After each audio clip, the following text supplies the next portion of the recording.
Hello বন্ধুরা, আমরা বেকুন কেন আছেন? এখন ভিডিও গড়িতে যে সৌদি আরব যাইতে যাইতে কেন গজি কেন নগরী ইন বেকিন অন্তারা সন। তো এখন রেডিওর রাহি বলতেছে যে চুপ হয়ে যাও সবাই, ও অনেক কষ্টে আসছে। তো সবাই আসছে এখানে আমাকে দেখার জন্য। এক একজন এক এক কথা বলতেছে, পো করে করে কথা বলতেছে এক একজন। আব্দুল্লাহ হদে আর এক দাহাইয়ে, তারপর আর লাগেজ গুজার বেকুনে দড়ি লাগেজ গুজার পর রবুল হোসেন ভাই এগুলো দেখে শুনে নিচ্ছেন। ভিডিও মাঝে জোন দেহের বেকুনার বন্ধু বান্ধব বেকুনার চাইতে আসে ইয়ানুল্লাহ বেকুনের ধন্যবাদ জানার। ভিডিওর মাঝে একবার শুদ্ধ ভাষা একবার সিটিংয়ের ভাষা দিয়ে তোমার কনফিউশন নয়। সামনে তো হিন্দি ভাষা তো হতাইবার চেষ্টা করিও, তোমার আল্লাহ বেকুন দোয়া করিবা। আর নতুন ব্লগ আইব প্রতিদিন, নতুন হাসলের ব্লগ বানাইও ইনশাল্লাহ। এখন আমি সবাইকে বিদায় দিয়ে চলে আসতেছি, বিদায় দিয়ে গাড়িতে উঠে কর্ণফুলী টানেল দিয়ে বসে আছি লাগেজগুলা বোর্ডিং পাসের জন্য। আলহামদুলিল্লাহ বোর্ডিং পাস কমপ্লিটের পর আমি টিকিট পাসপোর্ট সবগুলো হাতে পেলাম।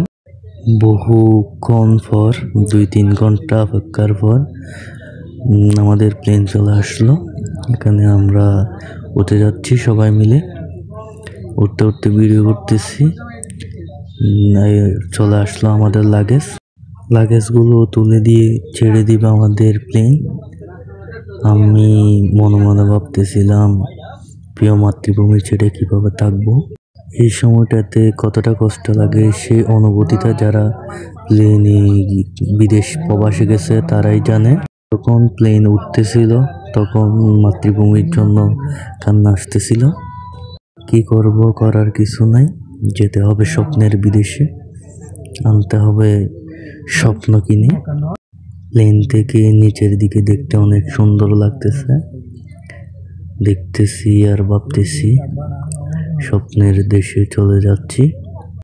আমার পাশে ছিল আমাদের এলাকার এক ভাই, ওইদিকে আছে ওনার বাড়ি সাতকানিয়া। আমরা অনেক হাসি খুশির মধ্যে কথা বলার মধ্যে চলে যাচ্ছি মাস্কেট।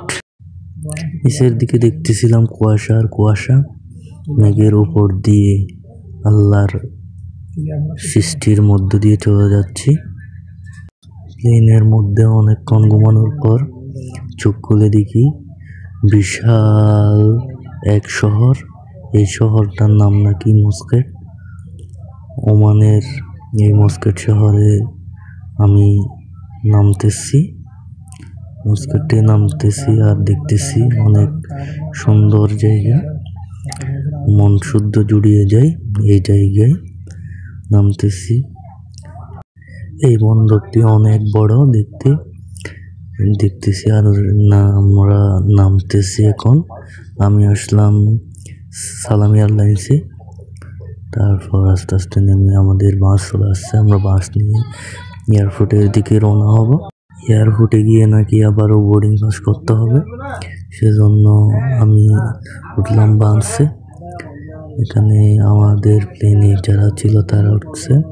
মাস্কেট এয়ারপোর্ট যারা দেখছে তারাই জানে কত সুন্দর এই এয়ারপোর্ট দেখতেছি।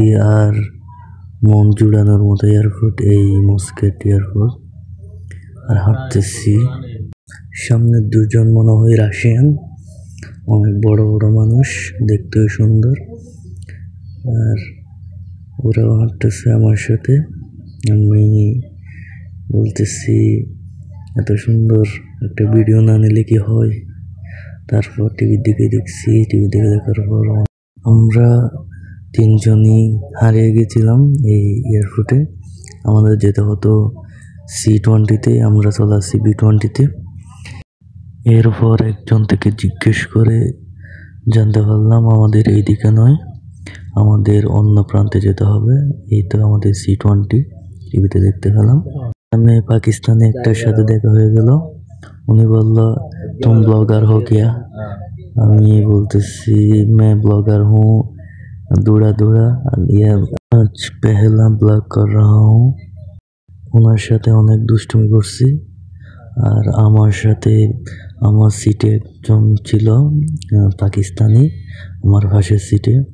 ওনার সাথে অনেক কথা বলছি। ওনাকে বললাম বাংলাদেশের সুপারস্টার কাউকে চিনি কিনা। উনি বলল যে অলরাউন্ডার সাকিব আল হাসান ও লিটন কুমার দাস, ওরা দুজনকে নাকি চিনে, ওরা নাকি ভালো ক্রিকেট খেলোয়াড়।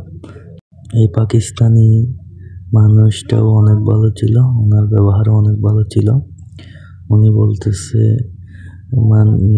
সাকিব আল হাসান রিটায়ারমেন্ট নিয়ে নিছে কিনা। বলতে বলতে জিদ্দা চলে আসলাম। এখন দুলাভাই, আমার দুলাভাই, ওনার সাথে হাদিয়া লাড়াচাড়া করতেছি।